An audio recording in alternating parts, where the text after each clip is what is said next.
So my reaction when hearing about the Russell Okung Trai Turner trade was pretty much the same as everyone else's, which was, what in the world are the Carolina Panthers doing? It seems like Carolina is getting a older player who maybe isn't as good as he once was. I mean, Okung definitely was not as good as Turner was last season, in my opinion, but I don't think it was actually as crazy as people realize.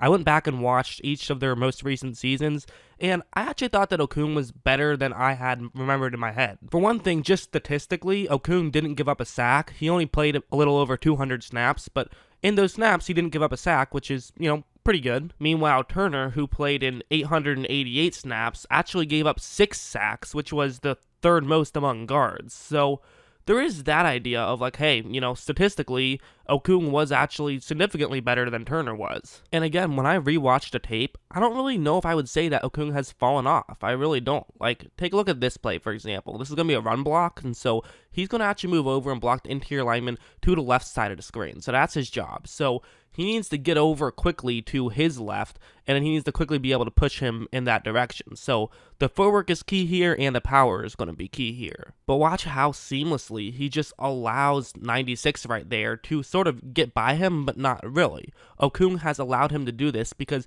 he knows exactly what he can do at this point. He has him exactly where he wants him. Because of this, he's able to easily push him out of the way, and just like that, he gets the block that he was supposed to get. Just a really good play, a smart veteran play of knowing what you have to do and being strong enough to push him out of the way. That's what he can do. I really do feel like I don't think he's washed up whatsoever. I think maybe he wasn't as good as he once was, but keep in mind he's 32. Usually tackles can play till they're around 35 or so. So, maybe he is a little washed up. I don't know, but maybe he isn't. And if he isn't, he's still a very valuable player. I think the obvious thing is just that, listen, this guy didn't even play 300 snaps last year. He was riddled with injury. Even when he was playing, he probably wasn't 100%. So it's really hard to evaluate him just using his 2019 season, but he had some pretty good blocks, and he did play very well, especially in the passing game. Like, take a look at this play, for example. He has a one-on-one matchup with a Denver Bronco right over there. And after the ball is snapped, notice how Denver Bronco is kind of faking as though he's going to go to the inside, but he's actually going to try to go around a little bit. But at this point, Okung is just in a perfect spot where there's not much you can do. What his assigned man wants to do is basically just fool Okung. Make Okung sort of get his footwork not exactly where he wants to be, and then he can create the contact and push Okung back. But you just can't really do that with a guy like Okung. Watch how when a contact does get created, he just gets his feet back to exactly where you want him to be. He gets his arms around his assigned man.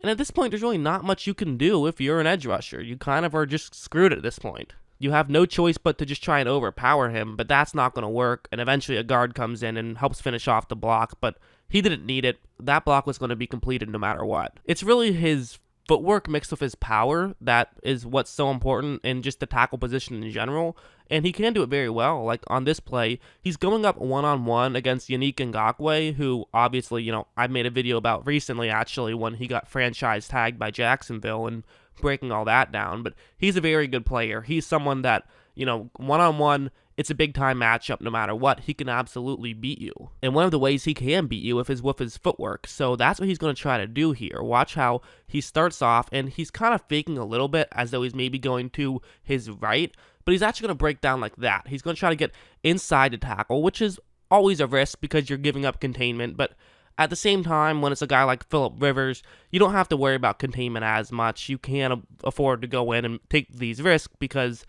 he's not that fast. He's not going to get outside the pocket as quickly as maybe some other guys. The flip side, of course, is that Phillip Rivers can make very good reads, so he could probably figure it out and get more of a head start than maybe some of the younger, faster guys. But either way, it's a risk that Ngakoue is willing to take right here. But really what's going to be key is can Okung get back and make sure that he makes this block? I mean, you're going up against a very quick guy. It's not going to be easy to do. However, just because it's not easy doesn't mean it's not possible. Watch how he's just going to be able to get the hand placement the way he wants, push Ngakoue into his guard and into the interior lineman, and that gives Rivers time to make a throw. I mean, again, that's what he can do. It's his footwork that I really like so much. He moves over so quickly.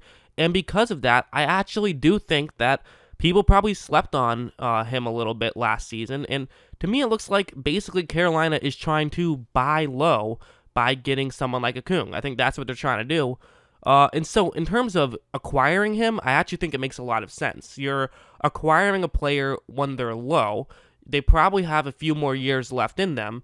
This is kind of like when the Rams went out and signed Andrew Whitworth. They didn't have to give up any capital to get him, but it was kind of like, hey, this guy might be on his last legs, but we think he still has a few good years left in him, so let's sign him and see if he can help us out. And obviously, they had a huge turnaround. They went from terrible to making the playoffs the next season, although also going from Jeff Fisher to Sean McVay had something to do with that. But then there's, of course, the flip side for Carolina.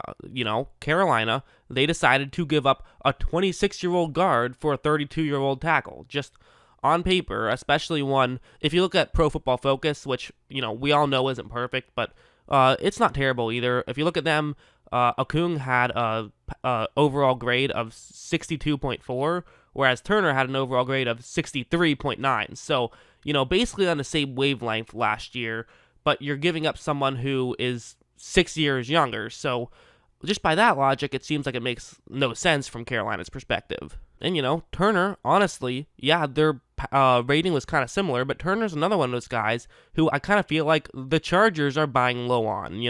This is a guy who had made 5 straight Pro Bowls. He did kind of have a down season back in 2019, but as a whole, he has played very well for a large part of his career, and he still had some very good moments in 2019. Like on this play, it's going to be a run block. He's blocking an interior lineman, and basically what he's going to do is try to get his right arm right there to the Green Bay player's left side of his body, because it's going to be a block where he wants to try to push him as far to the right side of the screen as possible. And watch how well he pulls this off. Just completely moves him out of the way.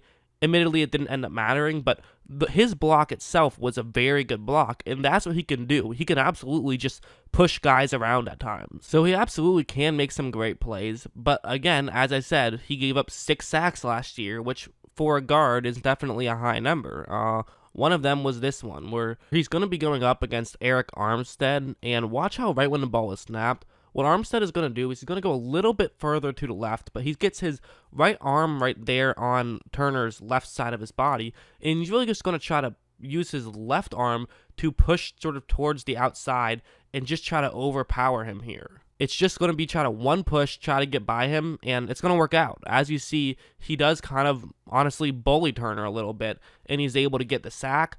Honestly, it seems like for Turner, he's just so much better when he has somebody to hit as opposed to when somebody's hitting him. It seems like he's better on the attack than on the defense, and it does kind of, it's a flaw in his game, quite frankly. That being said, he obviously still has a ton of value, and I find this a very interesting trade. I really do, because on one hand, we don't know what other teams just have in their heads. We don't know, maybe Carolina, all of a sudden, they were looking through the draft tape and found somebody that they think can be a franchise right guard that they can draft in the 5th round. Maybe that happened. Maybe there is a free agent that they know is going to not get re-signed that they like and think could be a starter. Or maybe they just like somebody that they have currently on their roster. And, I say that for Carolina. It also could be true for the Chargers. Again, my gut reaction is that I actually think that this could be a good move for both sides. My one thing I would say is that if I was a Panthers fan, I would just feel better about this trade had I gotten a pick back as well as getting Okung. I think that you are I like the idea actually of trying to buy low on somebody, and for the Chargers, it seems like they're just rebuilding, so they want to get younger, so I understand that for the Chargers, but for Carolina, I personally, I would have rather gotten a pick back.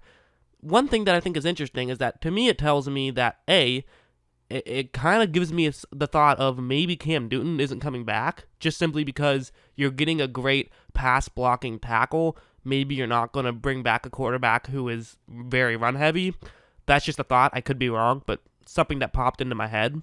But another thing that I think is very interesting is this kind of tells me that the Panthers, they might not be rebuilding next year. They might be looking to compete, because to me, this is a move that you make if you're trying to compete within the next 2 years or so. So I find it interesting. My gut says that if I have to say, quote unquote, who won the trade, I think the Chargers got a little bit more just perceived value, but I actually think that the value itself is pretty even. So I don't hate the trade from either side.